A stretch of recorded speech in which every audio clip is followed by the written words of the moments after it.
Allez, alors je vous propose de commencer. Donc, bienvenue à tous pour ce nouveau numéro des infos phares de la NFA, donc le webinaire des actualités emploi formation des services de l'automobile.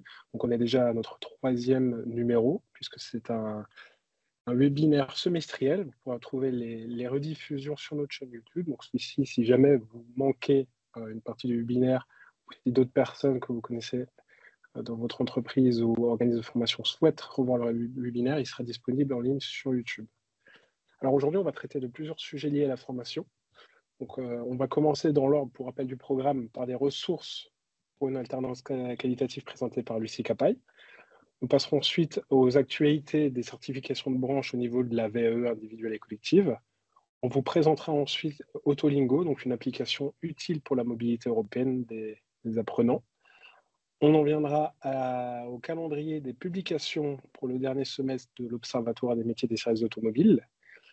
On passera ensuite sur les retours de livraison de véhicules électriques à des organismes de formation, donc un appel à projet qui a été mené par notre service accompagnement des établissements et mobilité européenne. Et enfin, on vous présentera donc le programme, le planning de la promotion des métiers pour cette fin d'année, puisque la campagne Un monde à faire tourner, que vous connaissez bien, fera son tour d'honneur pour une dernière édition. Alors, avant de passer à la main, juste un petit rappel pour le rôle de la NFA, pour les gens peut-être qui ne connaissent pas forcément encore très bien la NFA. C'est toujours bien de le rappeler. Donc la NFA, qui est l'organisme de formation, qui est chargé de la politique de la formation de la branche des services automobiles, a trois objectifs majeurs pour la branche: pérenniser les entreprises, l'emploi et l'insertion des jeunes, accompagner les acteurs de la branche face aux évolutions, en particulier les établissements de formation, et bien sûr susciter des vocations et accompagner des carrières professionnelles à travers la promotion des métiers.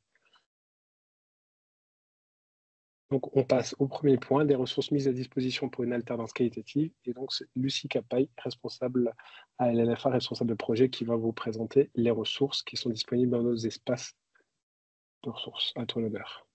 Merci beaucoup Alexis, bonjour tout le monde.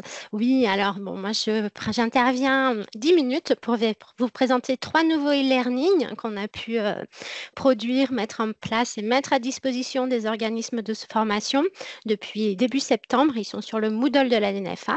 Donc il s'agit de 3 e-learning qui ont été pensés pour être utilisés par les organismes de formation pour qu'ils puissent améliorer le lien organismes de formation entreprise. Donc, vous allez voir avec des contenus plutôt axés pédago, très contextualisés au métier pour permettre aussi bien à un formateur d'atelier qu'à aussi des tuteurs maîtres d'apprentissage d'agir avec pédagogie, si je puis dire. Donc, globalement, il y a 2 e-learning pour faciliter la prise de recul des acteurs de l'alternance sur leurs pratiques formatives. Nous avons donc un e-learning qui s'intitule Favoriser le processus d'apprentissage d'un jeune apprenti ou d'une jeune apprentie en carrosserie et ou maintenance des véhicules.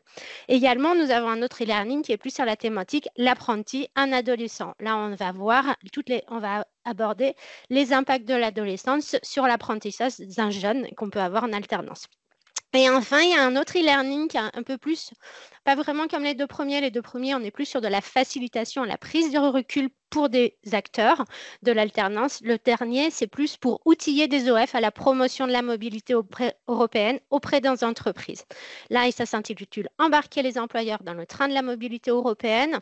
Ça vous donne plein de clés pour vous professionnaliser sur les différentes missions de la mobilité européenne. Je pense aux référents mobilité, par exemple, ou ce genre de postes et d'étiquettes. Donc, pour vous dire, il faut savoir aussi que ces e-learning ont été créés sur demande des directeurs d'OF et suite à la plénière des CFA de 2024. Donc, je suis ravie de vous dire que c'est sorti, nous l'avons fait. Il y avait un besoin des directeurs par rapport à ces thématiques. Alors, premier e-learning sur la prise de recul des formateurs. Il y a 3 capsules dans cet e-learning. Chaque capsule fait 15 minutes. C'est extrêmement court, accessible. Vous pouvez aller les voir, vous pouvez les arrêter. Il n'y a rien de... C'est mis à disposition. Donc, complètement, on les a pensées assez courtes. Peut-être, là, je ne vais pas non plus tout lire. Il y a un petit teaser, Alexis, YouTube, où il a dit que c'est 1 minute 30.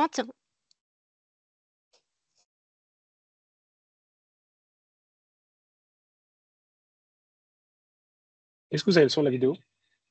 C'est bon. Ok, super.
Merci beaucoup. Donc, ça vous donne un très rapide aperçu. J'ai peu de temps, du coup, je vais pas aller vous les montrer, les ressources directement, mais très rapide aperçu de ce que peuvent être ces e-learning. Et voilà. Et par contre, sur le même format, vous avez un deuxième e-learning. On est favorisé le processus d'apprentissage d'un ou d'une jeune apprentie en carrosserie, maintenance de véhicule. Donc, on est plutôt sur découvrir les mécanismes cognitifs de l'apprentissage. Il faut savoir qu'on a travaillé avec un cabinet spécialisé en neurosciences. On a tout vulgarisé derrière pour que ce soit vraiment accessible afin d'identifier des leviers à utiliser en contexte de situation. On a également travaillé donc, avec ce cabinet qui a pu aller récupérer sur le terrain, aussi bien au sein de CFA qu'au sein d'entreprises, des situations problématiques pour les utiliser et que ce soit parlant, contextualisé. Donc, ça mérite d'être découvert et c'est complètement contextualisé. Donc là, on a 6 capsules d'environ 10 minutes par capsule. On est sur la thématique de la posture active du jeune, comment la favoriser, sa motivation, comment soutenir l'attention pour favoriser la mémorisation, comment tout ce qui est réflexivité, feedback, comment ça se passe, les techniques, des méthodes pour ancrer durablement, pour se sentir efficace. Le côté du collectif, collaboratif, à prendre part et avec les autres. Ça ne se fait pas si naturellement que ça. Il y a des choses à penser au niveau du cadre. Et enfin, une petite capsule sur tout ce qui est trouble 10 et TDAH également, qui est mis à disposition. Voilà. Là, j'ai peur de manquer de temps. Mais elle vous sera envoyée. Il y a aussi un petit teasing qui dure 3 minutes où vous pouvez avoir accès à tout. Donc, je ne pense pas qu'on va le voir. Il fait 3 minutes. C'est un peu long. Je sais que c'est Tout à fait, chargé. on reverra le replay avec le document Ouais. de présentation. Comme ça, vous aurez tous les liens. Super, on fera ça. D'accord. Et ensuite, alors dernière thématique, c'est embarquer des employeurs dans le train de la mobilité européenne. On est sur 3 capsules, environ 15 minutes. Donc, première capsule où on aborde les bénéfices de la mobilité. Deuxième capsule, on est le cadre légal et administratif de la mobilité. Troisième capsule, c'est comment accompagner son apprenti tout au long de la mobilité. On est sur une capsule qui présente des témoignages de jeunes, de centres de formation, de maîtres d'apprentissage, pas mal de vidéos, de retours d'expérience, donc même des ressources qui peuvent vous servir vous-même à communiquer auprès des EOF, auprès des entreprises, je veux dire, excusez-moi. Donc, je pense que ça aussi, ça peut être très utile à vous quand vous allez faire la promotion de la mobilité, vous voulez travailler avec des entreprises par rapport à ces thématiques. Donc, il y a pas mal de choses. Ces capsules peuvent être utilisées aussi si vous avez des employés qui viennent lors de vos réunions de maîtres d'apprentissage. N'hésitez pas, elles sont là pour ça. C'est des capsules, comme vous voyez, assez courtes. Ça peut être utilisé en entier, que partiellement. Donc, il y a des choses, quoi. Ensuite, on peut passer à la suivante, s'il te plaît. Merci. Donc, où les trouver? Tout est toujours sur notre Moodle. Nous, le Moodle qui est accessible par le site internet ANFA. Vous avez l'espace ressources ANFA, service de l'automobile et de la mobilité. Si vous n'y êtes pas auto-inscrivez-vous. Si vous mettez votre mot de passe, vos centres de formation, d'appartenance, on vous envoie directement un code pour accéder à notre contenu. Vous avez la rubrique accompagnement des établissements et dans cette rubrique, accompagner des tuteurs et maîtres d'apprentissage. Vous avez les 3 petites capsules et en bas, de toute façon, vous le retrouvez sur le Moodle. Vous trouverez, là, j'ai mis un email, c'est paul.sqp@anfa-auto.fr. Ça, si vous avez des retours sur ces fameuses capsules, nous sommes preneurs. Si nous voulons continuer à créer des choses comme ça, nous avons besoin de vos retours, de savoir ce que vous en faites, quels sont vos usages et qu'on puisse vous accompagner à ça. Donc, n'hésitez pas, si vous les utilisez ou si vous avez une critique positive, allez-y, faites-nous un retour, on prendra avec grand plaisir. Voilà pour moi, je crois. Merci beaucoup aussi. Merci Si vous à avez vous. des questions, n'hésitez pas à les poser dans la conversation, que ce soit pour ce sujet ou les autres, on y répondra sans doute à la fin plutôt du webinaire. On va passer au sujet suivant, donc celui de la VEA individuelle et collective au niveau des certifications de la branche de l'automobile. Et c'est Anne-Sophie Lescure, qui est responsable de projet au service ingénierie des certifications, qui va vous présenter ce point. Bonjour à toutes et tous. Donc, moi, je vais vous parler de la VAE, validation des acquis de l'expérience. Alexis. Donc, je vais vous présenter les différents dispositifs de reconnaissance de l'expérience au sein de la branche des services de l'automobile, qui sont donc la VAE, qui est le dispositif de droit commun, et le DRE, le dispositif de reconnaissance de l'expérience. Je vais vous parler de la VAE individuelle, qui est donc une démarche personnelle, et de la VAE collective, qui est une démarche qui est portée en fait par une entreprise. Je vous présenterai ensuite la plateforme nationale France VAE qui a été créée en 2022. En 2022, suite à une réforme de la VAE portée par le ministère du Travail, a été engagée la VAE comme un service public. Et donc, il y a eu la création de cette plateforme VAE que je vais vous présenter, une plateforme nationale. Et puis, pour finir, je vais vous présenter le réseau d'accompagnateurs de parcours que nous avons mis en place dans le cadre de la branche des services de l'automobile pour justement répondre à la création de cette plateforme et dans le but de faciliter et donc d'accompagner les différentes démarches de VAE et de DRE sur nos certifications professionnelles, donc nos CQP et nos TFP. Donc, qu'est-ce que la VAE et qu'est-ce que le DRE? Donc, la VAE, elle est issue d'une loi plutôt ancienne maintenant, qui est la loi de modernisation sociale de 2002. Et donc, la VAE, elle permet d'obtenir tout ou partie d'un diplôme ou d'une certification professionnelle inscrite au RNCP, Répertoire national des certifications professionnelles. Donc, le RNCP détenu par France Compétences. Elle va pouvoir permettre donc d'obtenir ce diplôme ou cette certification en valorisant son expérience, mais en fait c'est son expérience au sens large, c'est-à-dire à la fois son expérience professionnelle, mais ça peut être aussi une valorisation de son expérience bénévole, volontaire, associative, donc c'est vraiment l'expérience au sens large. Et ceci, quel que soit son âge, sa nationalité, son statut ou son niveau de formation. La démarche peut concerner soit l'intégralité d'une certification ou d'un diplôme, mais depuis la loi du 21 décembre 2022, cette démarche peut aussi concerner des blocs de compétences qui sont constitutifs d'une certification professionnelle ou d'un diplôme. Donc, on peut vraiment solliciter une VAE uniquement sur un ou plusieurs blocs de compétences d'une certification. En parallèle, nous avons le DRE, donc, qui est le dispositif de reconnaissance de l'expérience, qui a été mis en place par la branche des services de l'automobile en 2020. En fait, ce dispositif DRE, il va répondre exactement au même process que celui de la VAE, sauf qu'il va concerner les CQP et les TFP qui ne sont pas inscrits au RNCP. Mais sinon, voilà, les deux process sont complètement réalisés en parallèle, donc c'est vraiment exactement le même principe. Donc, notre actualité, c'est qu'en 2024, on est assez fiers quand même d'être la première branche professionnelle à avoir mis en ligne sur la plateforme France VAE tous nos CQP TFP qui sont ouverts à la VAE. Donc, nos 29 CQP TFP sont aujourd'hui mis en ligne sur cette plateforme France VAE dont je vais vous parler par la suite. Donc, la différence entre une VAE individuelle et une VAE collective. Donc, la VAE individuelle, donc, vous l'avez compris, c'est une démarche qui est personnelle, qui est volontaire et qui est à l'initiative du candidat. Donc, petit point sur les frais d'accompagnement et de jury qui peuvent être pris en charge donc, dans le cadre du droit commun en sollicitant le compte personnel de formation.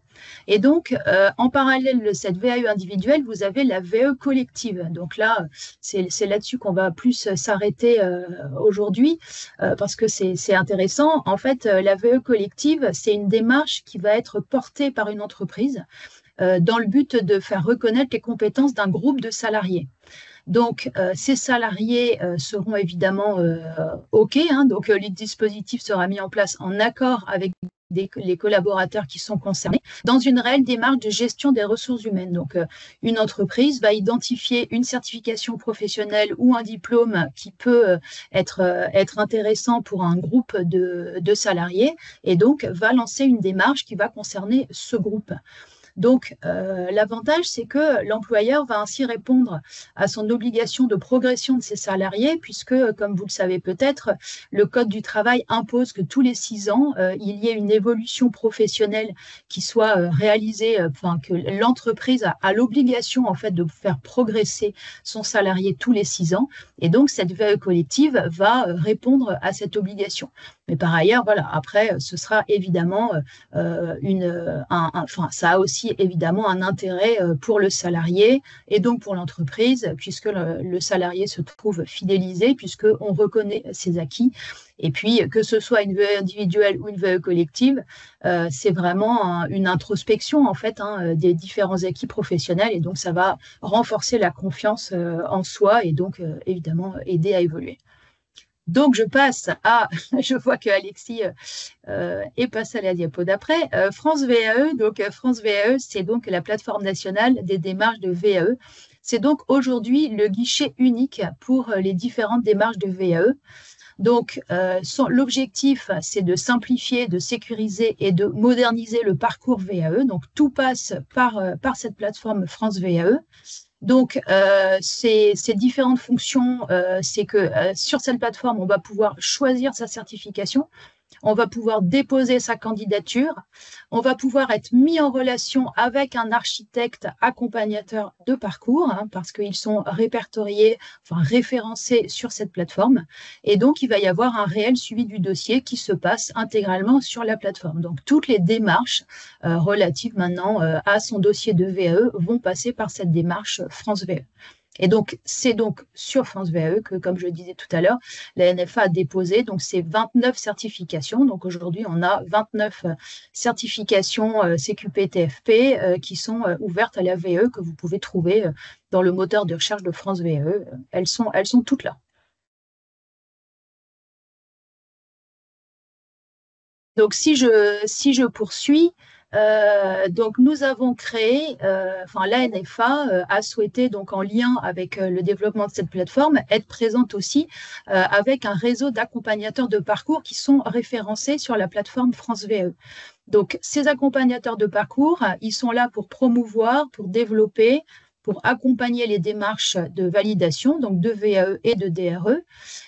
Ils sont au nombre de 5. Donc, on a 5 partenaires qui vont couvrir le territoire national. Donc, ils sont localisés sur tout le territoire, mais surtout, ils vont le couvrir d'autant plus qu'ils peuvent accompagner en présentiel ou en distanciel. Donc, ça, c'est important. Donc, dans les deux cas, même si on est éloigné d'un de ces architectes de parcours, on peut être accompagné en distanciel. Et ils vont accompagner à la fois sur des VAE collectives et sur des VAE individuelles. Donc, pour les VAE collectives, si des entreprises sont intéressées, elles prennent contact avec la NFA, avec leur interlocuteur habituel au sein de la NFA pour en savoir plus. Concrètement, comment va travailler cet architecte de parcours? Donc, l'intérêt aussi, c'est que ça permet de reprendre les grandes étapes d'une VAE à la fois en présentant tout ça. Donc, en fait, l'architecte de parcours, il va commencer par une information conseil. Donc, il va étudier le projet du candidat dans le but de valider déjà la pertinence de cette démarche, c'est-à-dire est-ce que vraiment la VAE, la DRE est un dispositif qui va répondre aux besoins du candidat, et puis aussi, évidemment, et elle va vraiment l'aider à positionner le candidat sur la bonne certification professionnelle à valoriser, enfin, à obtenir par la VE ou le DRE. Donc, il y a vraiment un vrai travail de positionnement qui est fait sur ce candidat. Ensuite, l'architecte de parcours, il va aider à la construction du parcours parce que dans le cadre de cette VAE, aujourd'hui, ce qu'on intègre, c'est que la VAE est un parcours et dans ce parcours peut s'intégrer une période de formation qui peut être en amont. Et donc, l'architecte de parcours va être là pour aider la personne à identifier cette formation qui peut être en amont de la VAE parce qu'il peut y avoir des lacunes. Et donc, elle va l'aider à l'identifier et en même temps, elle va l'aider aussi à aller jusqu'au bout de cette démarche de formation. Donc, c'est vraiment, voilà, cette idée d'architecte de parcours, c'est ça, c'est qu'on ne se limite pas à la VAE, on intègre, s'il y a des lacunes, les besoins de formation en amont ou éventuellement en aval après le jury. Ensuite, elle va aider évidemment, donc ça, ça a toujours été le principe de l'accompagnateur VAE, à la rédaction du dossier. Et donc des 2 dossiers, puisque dans le cadre d'une VAE, il y a un premier dossier qui est le dossier de faisabilité, qui va être un premier dossier qui va permettre au certificateur de donner un avis sur la recevabilité du dossier. Et si le dossier est recevable, l'accompagnateur va être là pour aider à la rédaction du dossier de validation. Ce dossier de validation, c'est un dossier, donc un écrit, qui nécessite vraiment un travail d'explicitation de ces différents acquis et puis de formalisation à l'écrit, donc c'est pas toujours évident, de ces acquis, de manière à vraiment faire le lien entre ces acquis et le référentiel du CQP et du TFP. Et puis, il doit effectivement être associé aussi à des preuves. Donc, l'architecte est aussi là pour aider à apporter des preuves précises, puisque tout ce que l'on écrit doit être formel, doit être formalisé. Et donc, pour finir, l'accompagnateur va préparer au jury, donc va préparer ce passage devant le jury, et puis il va aussi accompagner le post-jury, puisque lorsque l'on passe en une VAE, on peut obtenir l'intégralité de la certification ou le bloc de compétences, ou les blocs de compétences, c'est ce qu'on appelle une VAE totale, mais on peut aussi avoir un refus. En général, on est arrêté avant puisqu'on n'est pas recevable, mais bon, ça peut arriver. Et puis, on peut avoir ce qu'on appelle une VAE partielle, c'est-à-dire qu'on obtient une partie de la certification professionnelle. Et donc, c'est là que peut intervenir effectivement aussi l'accompagnateur dans le cadre de cet architecte de parcours, c'est-à-dire qu'il va justement essayer d'identifier la formation qui va permettre après au candidat de repasser une VAE et d'obtenir l'intégralité du diplôme. Donc, j'ai vu tout à l'heure, la VAE hybride existe toujours. Oui, en fait, la VAE hybride, c'est ce que je décrivais, c'est-à-dire qu'on est dans un système d'un besoin de formation qui a été identifié. Donc, on démarre par une formation et on va après sur l'obtention du diplôme. Hybride parce que formation plus valorisation des acquis. J'en ai terminé et donc je répondrai à vos questions si elles apparaissent là ou à la fin. Enfin voilà, à votre disposition pour y répondre. J'espère que je n'ai pas été trop longue. Alexis. C'était parfait. Merci Anne-Sophie. Pour l'instant, il n'y a pas de questions. À la rigueur, si d'autres apparaissent, on va permettre aux gens de les formuler et puis on y répondra tout à la fin. Je te rendrai le micro à ce moment-là. On va passer au point numéro 3, donc la présentation d'Autolingo, notre application indispensable pour réussir sa mobilité européenne. Donc on parle d'une application téléphone, vous verrez, qui permet de traduire les mots importants, les bons usages pour les services automobiles.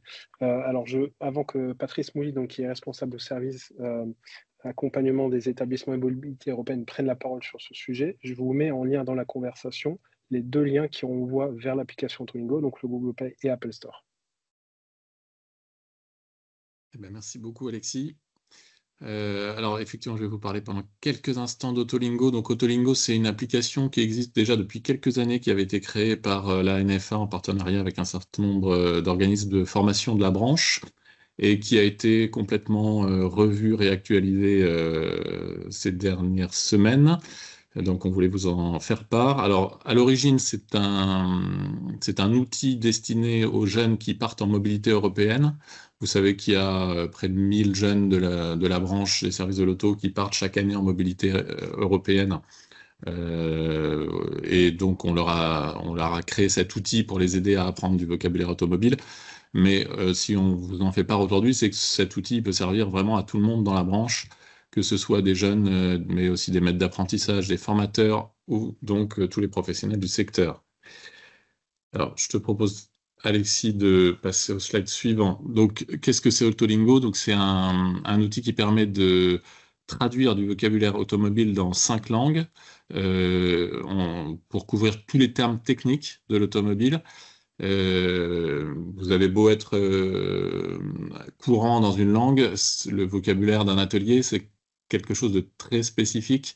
Et donc, pour aider les jeunes qui partent dans les ateliers alors en moyenne, ils partent 2 semaines environ quand ils sont en mobilité européenne courte, pour les aider à préparer ce séjour, on leur a, avec un certain nombre de professeurs de langue de CFA, préparé un certain nombre de listes de vocabulaire traduites indifféremment en anglais, français, espagnol, italien et allemand. Voilà, ce que je te propose, c'est de passer à la slide suivante, Alexis. Comment ça fonctionne? Donc, vous pouvez choisir donc, les langues, les intervertir. C'est organisé par thème, donc outils, diagnostic, le moteur, l'intérieur du véhicule, etc., etc. Il y a une prononciation audio dans toutes les langues pour apprendre aussi la prononciation. Il y a, alors ça c'est nouveau, ça n'existait pas avant, des quiz interactifs avec des quiz de 10 questions qui sont soit aléatoires, soit par thème. Donc aléatoire, ça veut dire qu'il va prendre dans l'ensemble du vocabulaire automobile 10 mots au hasard, et par thème, donc c'est ce qu'on disait avant, peinture, intérieur du véhicule, moteur, etc. Et on va continuer à faire vivre cet outil puisqu'on va ajouter bientôt des exercices pratiques et des phrases pour continuer à le faire vivre et l'enrichir. Et puis notamment, on ajoutera prochainement un module sur le véhicule électrique. Je te propose de passer au slide suivant. Voilà, alors là, c'est quelques illustrations. Vous avez dans l'impression d'écran à gauche un exemple de traduction avec la petite icône qui va bien pour demander la prononciation du mot. Au milieu, les quiz, donc vous choisissez soit aléatoire, soit par thème, et puis vous avez le quiz à droite avec un résultat à la fin et une correction. Voilà, et donc comme le disait Alexis, et il vous a mis les liens dans le chat, l'application est disponible gratuitement sur les deux plateformes, Google Play et App Store. Voilà, donc on vous invite à les télécharger et à l'utiliser sans modération. Merci beaucoup, Patrice. Alors, il y a les liens juste dans le dernier message que j'ai envoyé, mais j'ai aussi épinglé un message dans la conversation. Ce sont les liens utiles, donc c'est tous les liens qui peuvent vous servir pour ce webinaire, mais aussi pour le reste des documentations de la NFA. Et j'ai placé Autolingo en tête des liens utiles. Point suivant, donc nous allons évoquer les publications à venir pour l'Observatoire des métiers et des services automobiles. Et c'est Marie-Sophie Girardin, qui est responsable de projet à l'Observatoire, qui va vous présenter donc les actualités à venir ou publiées récemment, notamment les autofocus. Merci Alexis, bonjour à tous. Oui, donc publié récemment, on a l'autofocus recrutement qui a été publié début septembre et qui revient sur toute l'année 2024 en termes de recrutement dans la branche des services de l'automobile. Donc si vous n'êtes pas encore allé le voir, n'hésitez pas parce on y témoigne d'une belle dynamique de recrutement avec plus de 70 000 embauches sur l'année. Et dans les parutions à venir, on va avoir le 30 septembre un autofocus dédié à un suivi de cohorte. Donc, c'est une toute nouvelle enquête qui démarre auprès de lycéens inscrits dans les formations de notre branche, donc les formations techniques. Il y a le CAP, le bac pro en maintenance et en carrosserie, maintenance VP et VI. C'est un premier volet, cet autofocus, puisque l'étude, elle va suivre cette cohorte sur 3 ans pour essayer de comprendre les trajectoires de ces jeunes, les abandons possibles, l'insertion, les poursuites d'études, etc. Et donc, il est prévu en tout 4 publications pour suivre cette cohorte et sort à la fin du mois le premier volet. Donc, ne loupez pas le démarrage de cette nouvelle enquête inédite. Le 16 octobre sortira l'autofocus certification. Donc là, c'est un autofocus qui est annuel, qui revient périodiquement, qui est produit en collaboration avec notre service ingénierie des certifications et notamment avec Anne-Sophie que vous avez vu tout à l'heure. Donc, on a toute une partie sur l'actualité des certifications. Vous retrouverez des choses sur la VAE et d'autres actualités. Et puis, on a une deuxième partie qui donne les résultats de l'enquête de l'insertion des sortants de l'année dernière, que l'on questionne 6 mois après la sortie de leur formation, donc soit CQP, soit titre à finalité professionnelle, pour savoir s'ils sont dans la branche, s'ils sont en emploi, s'ils font bien le métier visé par la formation. Donc cette sortie, elle sera accompagnée d'un webinaire qui aura lieu le 16 octobre également, donc n'hésitez pas à vous y inscrire si le sujet vous intéresse. Et enfin, pour finir l'année en beauté, on aura la sortie d'un autofocus dédié à l'intelligence artificielle dans la branche. Donc là aussi, c'est une étude qui vient de se terminer, qui est toute fraîche. Je ne vous en dis pas plus pour le moment, elle est riche d'enseignements, donc c'est un petit teasing, mais vous aurez la sortie avant la fin de l'année normalement. Merci beaucoup, Marie-Sophie.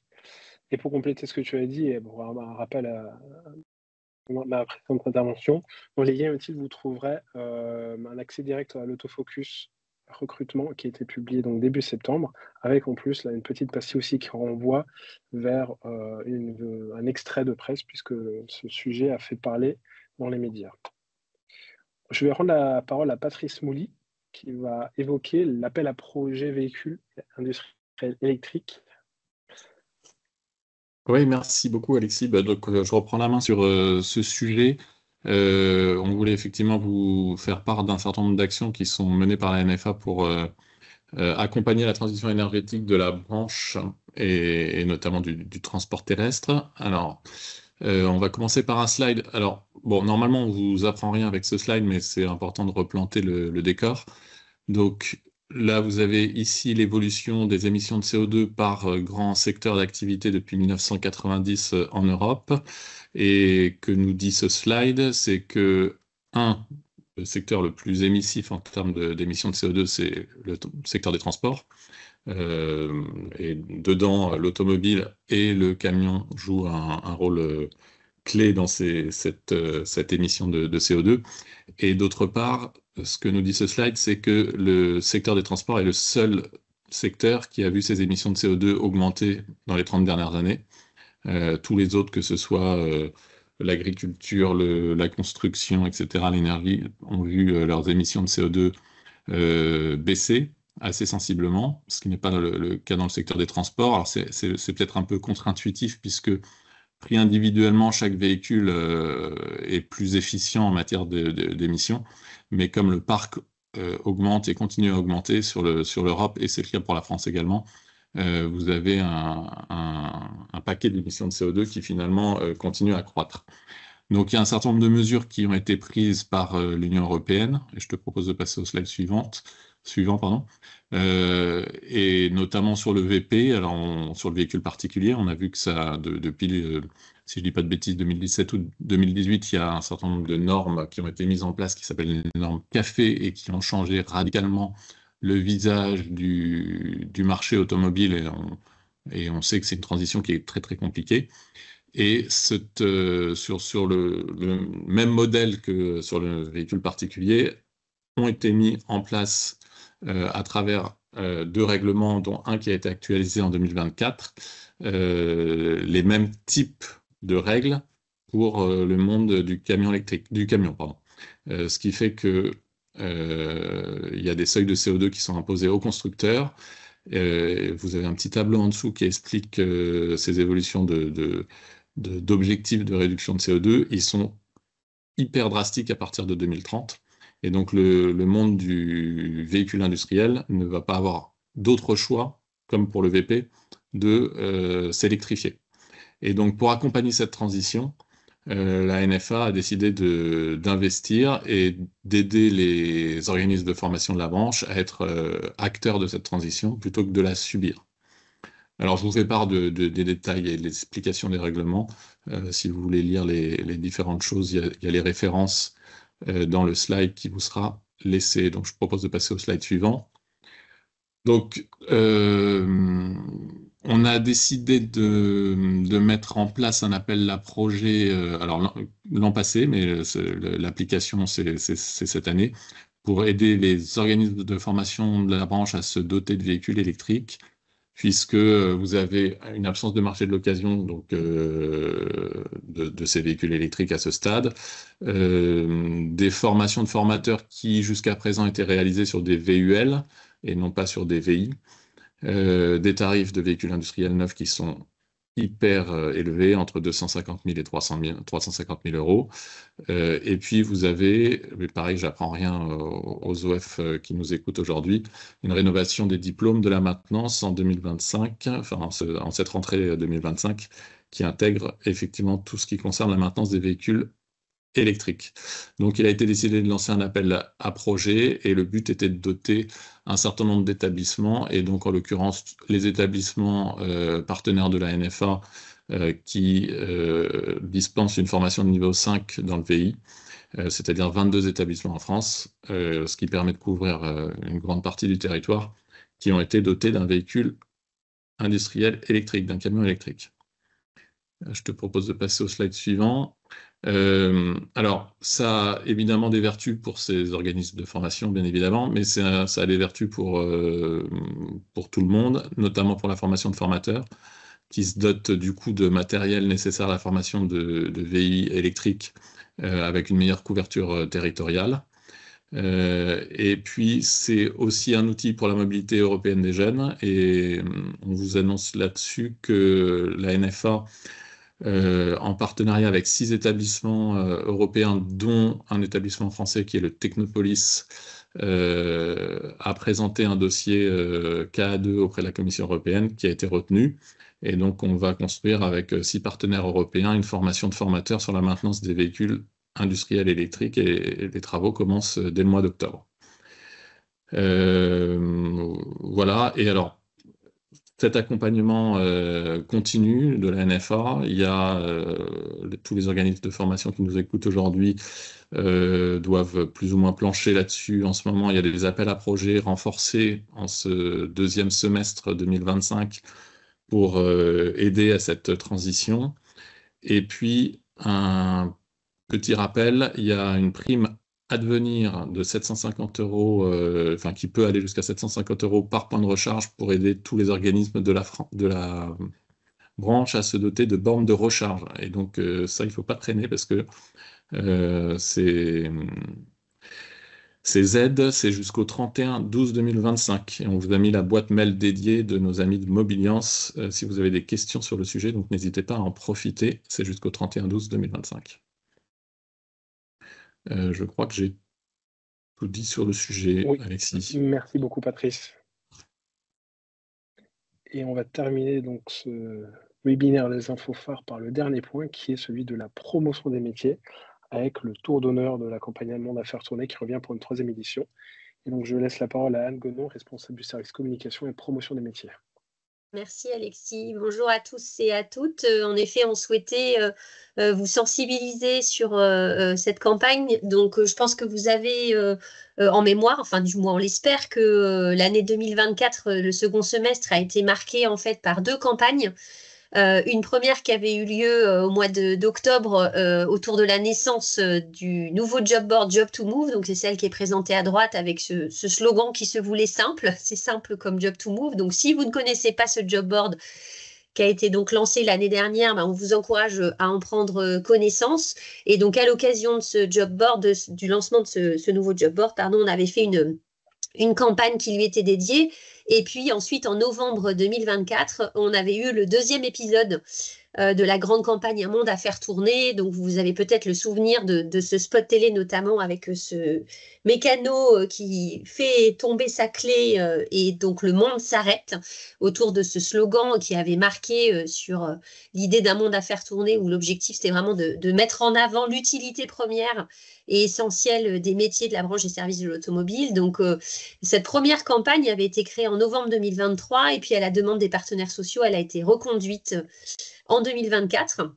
Donc là, on est sur une phase de transition sur cet automne 2025. Donc, je voulais vous présenter, alors sur le slide suivant, je pense que ça va être très petit. Donc, je ne sais pas, oui, voilà, je ne sais pas dans quelle mesure vous allez pouvoir vraiment tout à fait lire en détail, mais je vais vous expliciter un petit peu le calendrier de ces 2 campagnes de cet automne 2025. Alors, je préfère prévenir tout de suite, il est très probable, contrairement à l'édition de l'année dernière, que vous aviez probablement vu pour Un monde à faire tourner, puisque nous avons fait à l'époque des mass médias. Il est très probable que la campagne de cette année vous échappe un tant soit peu, notamment sur métier service auto. Je vais expliquer pourquoi. Alors d'abord, première chose qui est importante à dire, c'est que donc nous avons fait le choix en cet automne 2025 de relancer les 2 campagnes donc qui tournent en parallèle. Donc d'un côté, la campagne métier service auto autour du spot Un monde à faire tourner, des affiches et puis d'un certain nombre d'actions que je vais vous présenter. Et puis en parallèle, une 2e édition de la campagne Job to Move. L'objectif aussi, c'était de pouvoir réutiliser toutes les créations graphiques, visuelles, etc. qui avaient été faites à l'époque. On joue le jeu de la transparence puisque, comme vous le savez, le budget de la promotion des métiers à la NFA et le budget de la NFA, c'est un budget qui nous est confié par les partenaires sociaux. Donc, c'est important pour nous de partager en toute transparence les informations. Donc là, en l'occurrence, le total n'a pas été mis, mais pour vous donner une idée de l'ampleur de ces 2 campagnes en parallèle sur cet automne 2025, on est autour de 640 000 € hors taxe d'investissement en achat d'espace. Alors évidemment, c'est une somme qui semble assez conséquente, mais pour ceux d'entre vous qui connaissent un petit peu les fonds, enfin plutôt les montants des investissements, cette somme-là, ne nous permet pas cette fois-ci de faire des masses médias. Donc, c'est la raison pour laquelle il est possible que la campagne vous paraisse moins visible. Et puis, sur métier service auto, on va le préciser, on est principalement sur du digital et on a décidé de faire du public jeune notre cible prioritaire. Il est donc possible que, comme moi, vous ne fassiez pas partie de ce public jeune, donc vous ne soyez pas le public ciblé. En tout cas, sur la partie métier service auto, pour vous donner un peu les grandes lignes de la campagne, on a donc un volet, comme je le disais à l'instant, digital extrêmement conséquent. Donc, on fait quand même du replay TV, où là, c'est le spot qui tourne, donc sur des plateformes du type TF1, M6, etc. Ça, on sait que c'est toujours très efficace. Sur la cible jeune, on est présent de manière très massive sur toutes les plateformes de réseaux sociaux, Twitch, également une application qu'on teste cette année qui s'appelle BeReal, qui nous permet vraiment là de faire un ciblage assez conséquent auprès de ce public jeune à qui nos campagnes et notre action de promotion des métiers s'adressent en direct.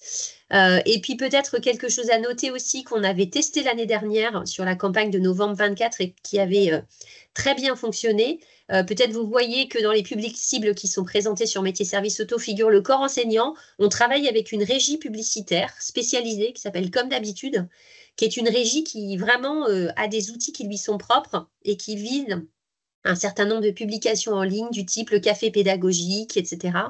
Et qui nous permettent en fait de toucher la communauté éducative, donc les prescripteurs du type mission locale, mais aussi également le public enseignant, qui est un public auprès de qui on fait un travail de pédagogie, accompagné bien sûr par tout le travail que les CFA et les lycées pro font sur le terrain pour faire connaître nos métiers.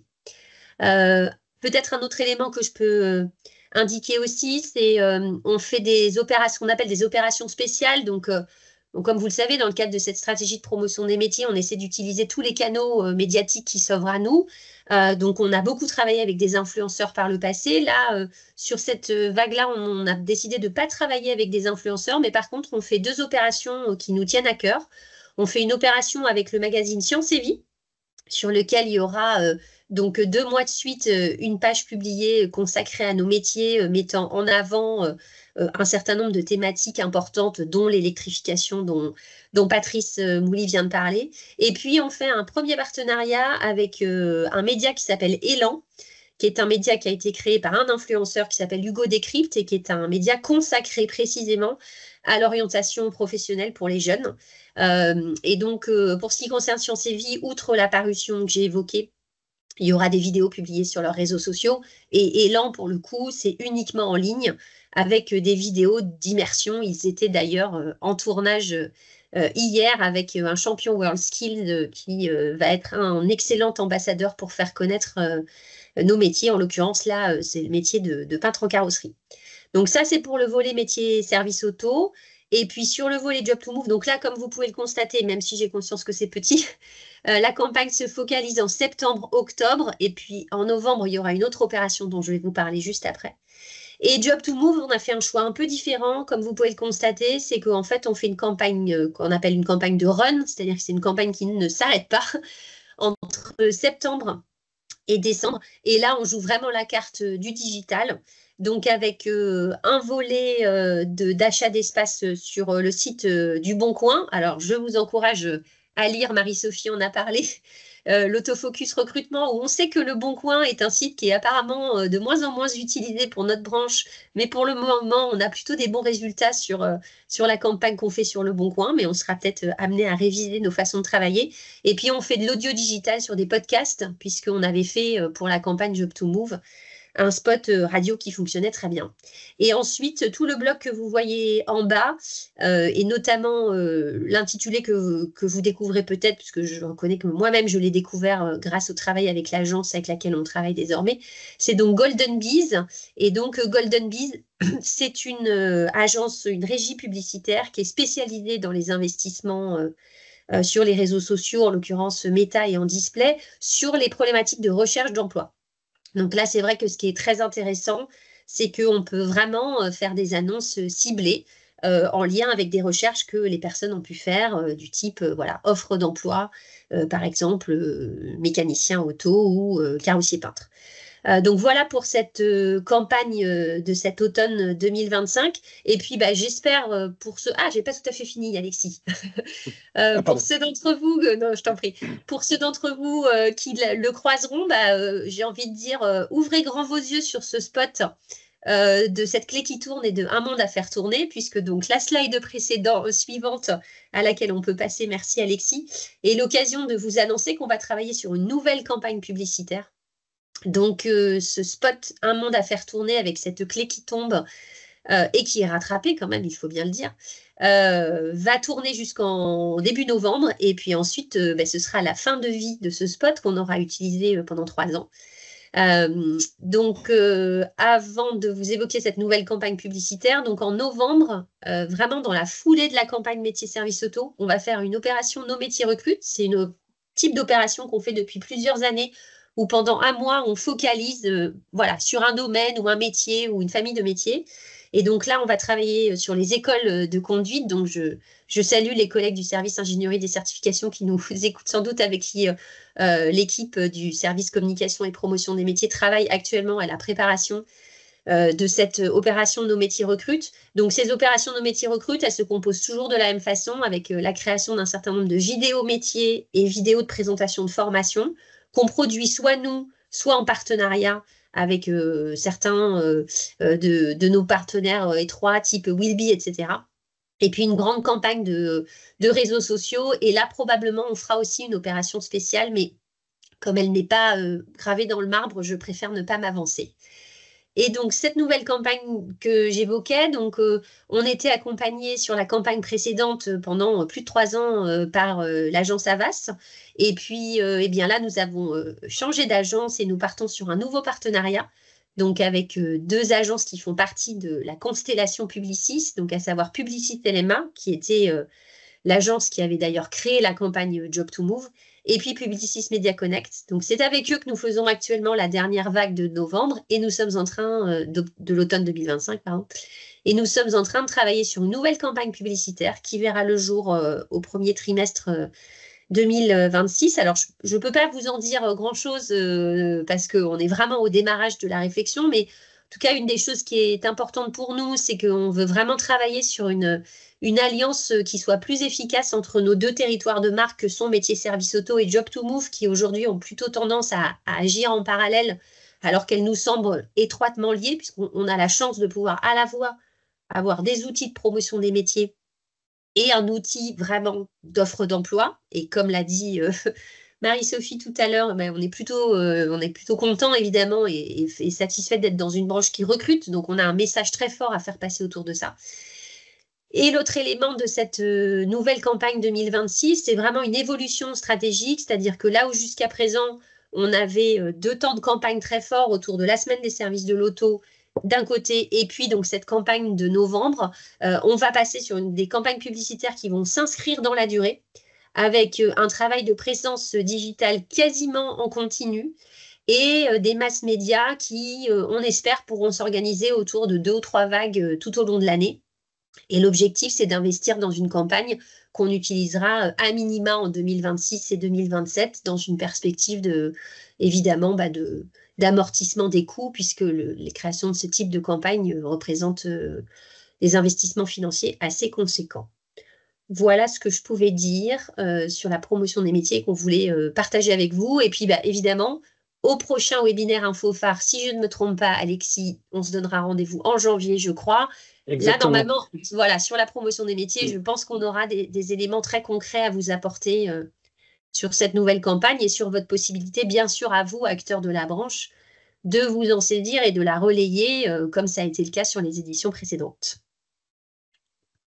Merci beaucoup, Anne. Je peux répondre aux questions s'il y en a. Je n'en vois pas dans le chat, mais s'il y en a, évidemment, je peux répondre. Merci à toi, Alexis. Et donc, le petit mot de la fin, on vous remercie déjà pour votre présence pour ce numéro 3 des webinaires des InfoPhare. Comme je l'ai mentionné plusieurs fois pendant le webinaire, le replay vous sera envoyé avec le PDF de présentation. On vous trouvera notamment les liens qui ont été... alors, j'ai vu que Lucie a renvoyé les vidéos pour la partie ressources pédagogiques, mais vous aurez accès au reste du contenu. Et le point important aussi, donc merci de suivre nos actualités, de relier nos actualités sur LinkedIn pour ceux qui le font déjà. Et bien évidemment, suivez-nous si ce n'est pas le cas sur LinkedIn, puisque l'ensemble de nos actualités est mise en avant là-bas, que ce soit les publications de l'Observatoire, les reportages de terrain, les partenariats, tout est diffusé sur LinkedIn. Vous trouverez aussi des informations sur notre site. Voilà. Donc, merci beaucoup. Merci à tous pour votre présence. On vous donne rendez-vous pour le prochain numéro des Infophares, comme l'a dit Yann, en janvier. Et en attendant, on vous souhaite de passer une excellente fin d'année.